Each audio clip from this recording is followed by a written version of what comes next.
तो केहू पिए वाला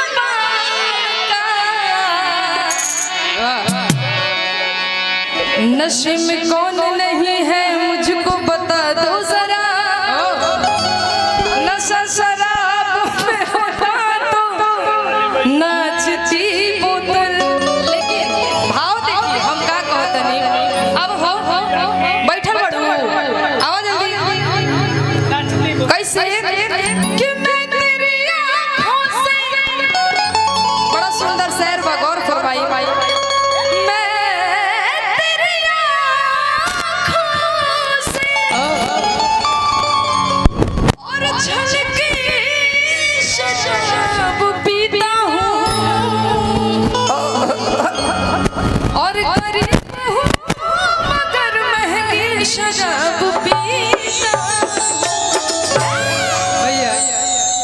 कि मैंने सुना है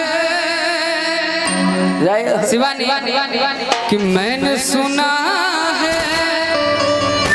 खाने का रंग बदलने वाला है।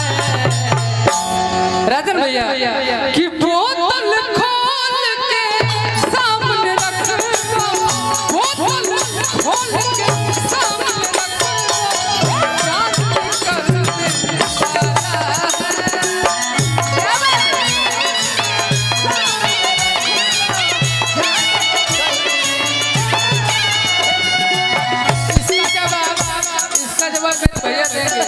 मैंने सुना है मैं खाने का रंग बदलने वाला है।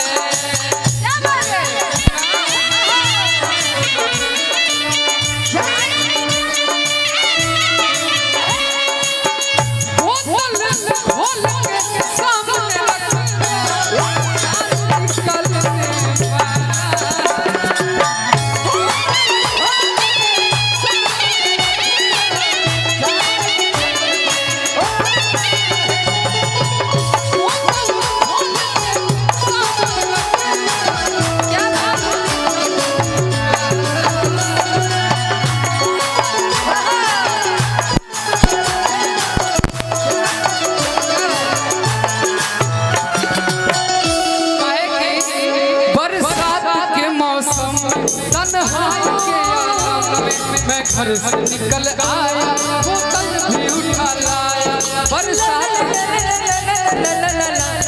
जीता हूँ तो जीने दो जीने दो हर बरसात में मेरे दो हर बरसा हूँ तो जीने दो जीने दो हर बरसात में मेरे दो। मुझे टुकड़ों में नहीं जीना है कतरा नहीं जीना है।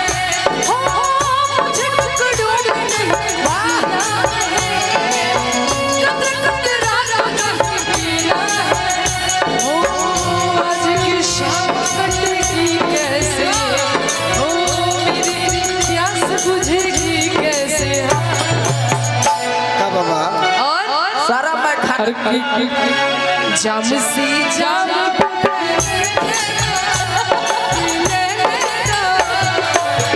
हरी बरसात में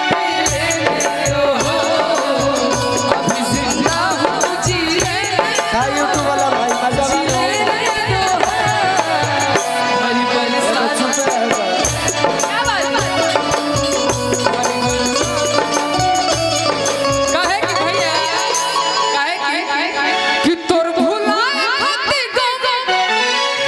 अरे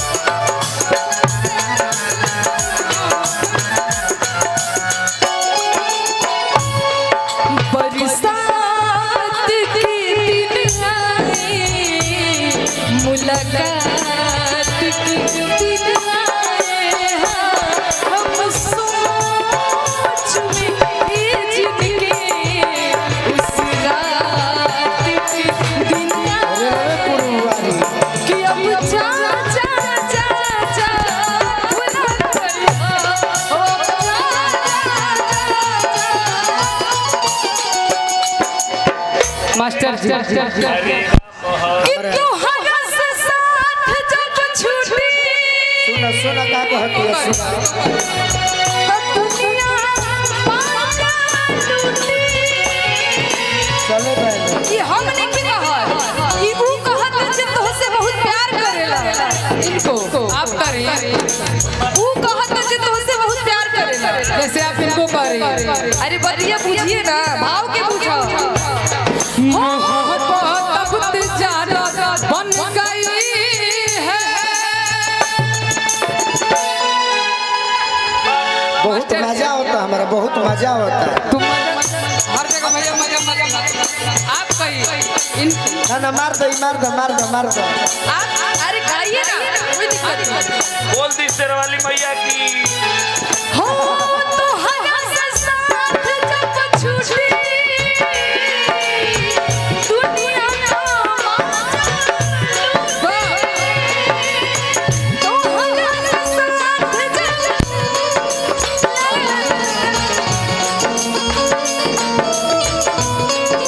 अरे तू चल गइला छोड़ के हमरा दिलवा के टूटी। अब भइल कहिया इतना सियान हो। आ छोड़ के तू चली गइला